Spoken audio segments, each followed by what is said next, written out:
आज का हमारा विषय है प्रारब्ध एवं पुरुषार्थ। भाई और बहनों, बहुत सुंदर विषय है। तो पहले हम समझें कि प्रारब्ध किसे कहते हैं। प्रारब्ध का मतलब तो उदय भाव। पिछले जन्म के अंदर हमने जो जो कॉज डाले हैं, जो जो हमने भाव किए हैं, एक भाव को, एक कॉज को हम भाव को कॉज कहते हैं, और वो बंच बनता है कॉजेस का, तो वो कॉजल बॉडी बनती है। तो पिछले पूरे जन्म के अंदर हमने जैसे जैसे कॉजेस डाले हैं, उस कॉजेस के अनुरूप जो है हमारी कॉजल बॉडी बनी, और वह कॉजल बॉडी जो है वह हमारा जो भाव पक्ष था, भाव कर्म थे, इस जन्म में जब हमने जन्म लिया तो द्रव्य कर्म में परिणित हुए।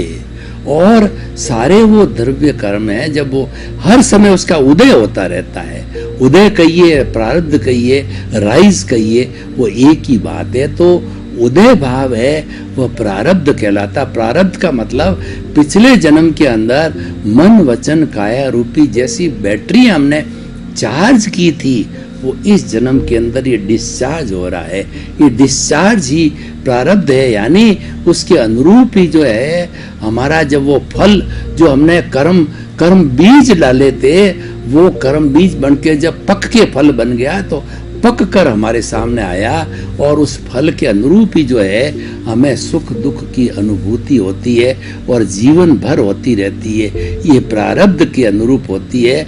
और प्रारब्ध ये मन वचन काया रूपी जो शरीर मिला है, पूर्व जन्म के कर्मों के भुगतान के लिए मिला है, ये भुगतान है, प्रारब्ध है, ये हिसाब है, सारा उदय है और प्रारब्ध है। जिस के साथ भी हमारा लेना देना होगा, ये प्रारब्ध के तहत हम निश्चित करके आए हैं। हम पिछले जन्म के अंदर क्वेश्चन पेपर हल करके आए हैं। इस जन्म में हमको ये परिणाम मिलेगा, हमको रिजल्ट मिलेगा द्रव्य कर्म के रूप में। वो द्रव्य कर्म, वो रिजल्ट, वही उदय है, वही प्रारब्ध है और वही कर्म फल है, और वह उसके लिए कौन को निमित्त होगा। तो हम जो ही हमने इस जन्म के अंदर जन्म लिया, तो ये जन्म को किसने दिया? हमको कुदरत ने दिया है, क्योंकि कुदरत पंचभूतात्मक है। पृथ्वी जल अग्नि वायु और आकाश, इन 5 भूतों से ये कुदरत जन्म लेती। कैसे जन्म देती है मैं आपको बताता हूँ कि माँ का अंडज और पिता का शुक्र, जो दोनों का जो है इंटरकोर्स होता है बाद के अंदर, तो इंटरकोर्स होकर के और एक दोनों मर करके एक तीसरा भ्रूण तैयार करते हैं, तीसरी आत्मा का जन्म होता है। और भ्रूण, वो एम्ब्रियो जो है बढ़ते बढ़ते जो है वो 9 महीने के बाद में बच्चा आता है और जन्म लेता है। वह नर मादा के रूप में वो जन्म लेकर के फिर अपने कर्म जो साथ में लेके आया है, जन्मते ही उसका प्रारब्ध और जो है उसका वह जो है वो उदय भाव चालू हो जाता है। वो पुण्य पाप रूप में होता है। अगर पुण्य का उदय होता है तो वो हमारे को सुख शांति और आनंद और हमारा सुख देता है। पाप का उदय होता है तो वो हमें दुख देता है। ये प्रारब्ध है। मैं आपको उदाहरण के साथ बताना चाहता हूँ कि आप किसी बॉम्बे जैसे बड़े शहर में चले जाइए, वहाँ पर बड़ी बड़ी अट्टालिकाएं, 100 मंजिल की अट्टालिकाएं हैं, और ठीक उसके नीचे ही जो है वह झुग्गी झोंपड़ी है। तो जो अट्टालिका के अंदर जीवन यापन करने वाला होता है, वह जो है वह सुख का जीवन, पुण्य का जीवन जीता है। अच्छा खाना, अच्छा पीना, अच्छा गाड़ी, अच्छा परिवार, अच्छे कपड़े, अच्छी धन दौलत है।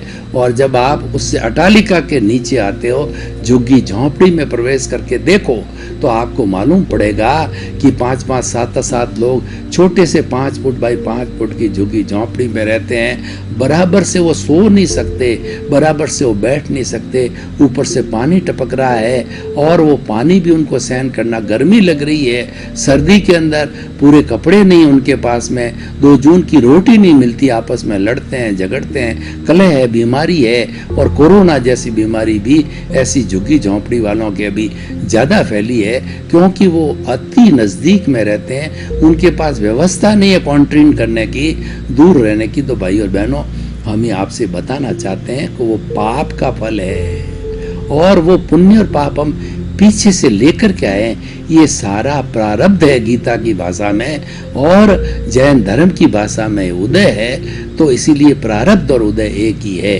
अब हम जो है पुरुषार्थ की बात करते हैं। कई लोग क्या भ्रांति पालते हैं, कई लोगों को अज्ञान होता है, तो वो क्या कहते हैं कि पुरुषार्थ करके मैंने मकान बनाया, पुरुषार्थ करके मैंने बच्चे को इंजीनियर बनाया, चार्टर्ड अकाउंटेंट बनाया, पुरुषार्थ करके मैंने फैक्ट्री खड़ी करी, पुरुषार्थ करके मैं बड़ा नेता बना, पुरुषार्थ करके मैं जो है भारत का प्रधानमंत्री बना, पुरुषार्थ करके मैं भारत का राष्ट्रपति बना, एमएलए बना, एमपी बना, अच्छा लेखक बना, अच्छा विद्वान बना।